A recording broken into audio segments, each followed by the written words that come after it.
یہ چار باتیں جو مولانا رحمۃ اللہ نے کہی نا کہ فرقے کیوں بنتے ہیں اور امت میں فساد کیوں پیدا ہوتا ہے۔ ایک تو دین میں کوئی ایسی چیز ہے اضافہ اس کا کر دیا جائے جو دین میں نہیں، اور پھر کہا جائے کہ جو اس کو نہیں مانتا وہ مسلمان نہیں، کافر ہے، اس سے فساد بڑھتا۔ دوسرا، اگر کوئی دین کی بھی بات ہے مگر وہ اتنی اہم نہیں جتنی اہمیت کو اس کو دے دے کہ بس یہی ہے سارا دین، معمولی سی بات ہے، رائی اس کو من بنا دے، شیر بنا دے۔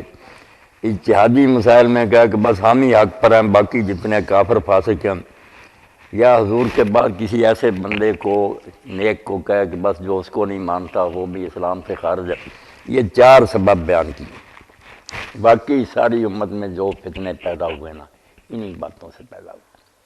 آپ دیکھیں نا، آپ نے سنا ہی ہوگا کہ عباسی دور میں مامون کے زمانہ میں مسئلہ ایک پیدا ہو گیا کہ قرآن مخلوق ہے یا غیر مخلوق۔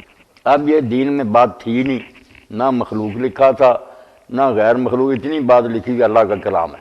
دونوں فریق مانتے تھے کہ اللہ کا کلام، رائی بھی کسی بندے کا اس میں دخل نہیں، مگر ایک نیا شوشہ چک پڑا کہ یہ مخلوق ہے یا غیر مخلوق۔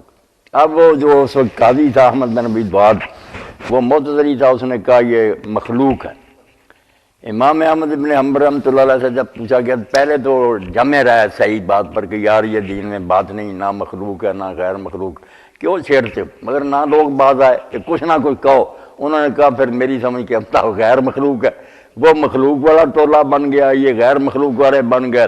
حکومت نے سختی شروع کر دی کہ سارے شہروں میں ایک ایک آدمی کو بلا کر پوچھو جو قرآن کو مخلوق نہیں نہ مانتا اس کو مارو۔ سب کی شامت آ گئی اور سارے علماء اور لوگ جو جنا حکومت کی بات مان گئے کہ واقعی مخلوق ہی۔ بندے تین رہ گئے جو مار پٹائی کے لیے بچے، ان کو مار پڑی، ایک تو جیل میں فوت ہو گیا، دو بچے، بس ان میں سے امام احمد بن حنبل آخر میں رہ گئے، مار کھاتے رہے، روزانہ کوڑے پڑتے تھے۔ جب ختم ہوا قصہ، دیکھیں نا وہ مولانا کی بات کہ روم سے عیسائیوں سے مسلمان قیدی چھڑا کر لائی حکومت، مگر ان کا امتحان شروع کر دیا کہ عیسائیوں کی قید سے آگے ان سے پوچھو قرآن مخلوق ہے یا غیر مخلوق۔ سادے بیچارے بندے، جو مخلوق نہیں کہتا جیل میں ڈال دو۔ عیسائیوں سے آ گئے مسلمانوں کی قید۔ اب خلیفہ واسق بیٹھا ہوا تھا تو حکیم صاحب کی عمر کا ایک بوڑھا جو تھا نا قیدی تھا عالم، وہ پیش ہوا، اس سے قاضی احمد نے پوچھا کہ قرآن مخلوق ہے یا غیر مخلوق؟ اس نے سرے کی بات کی، اس نے کہا قاضی صاحب سے میں خلیفہ صاحب بات پوچھنا چاہتا ہوں، مجھے اجازت ہے؟ خلیفہ نے کہا ہاں پوچھو۔ اس نے کہا قاضی صاحب اس مسئلے کا جواب کہ مخلوق ہے یا غیر مخلوق نبی علیہ السلام کو معلوم تھا؟ اب قاضی کو کہنا پڑا کہ تھا۔ اس نے کہا حضور کو تو یقینی پتا تھا نا، نبی جو تھے، کہ مخلوق ہے یا غیر مخلوق؟ ہاں پتا تھا۔ بیان کیا؟ ساری عمر نے مسئلہ چھیڑا؟ نہیں۔ اس نے کہا اللہ کے رسول کو یقینی پتا تھا جو بھی اس کا جواب تھا، آپ نے نہیں ضرور سمجھی نہ بیان کیا، تمہیں پتا بھی نہیں کہ تیرا جواب ٹھیک ہے یا احمد کا ٹھیک ہے، تم نے کیوں یہ شوشہ چھوڑا؟ رسول جانتے ہوئے خاموش رہا، اس بارے میں کوئی ضرورت نہ سمجھی، تم نے کیوں یہ بات، جبکہ تمہیں یقینی علم بھی نہیں۔ اب اس کا جواب نہیں قاضی کو ہے کہ دین میں ایک نئی بات شروع کر لینی اور اس میں فرقے بنا رہے ہیں۔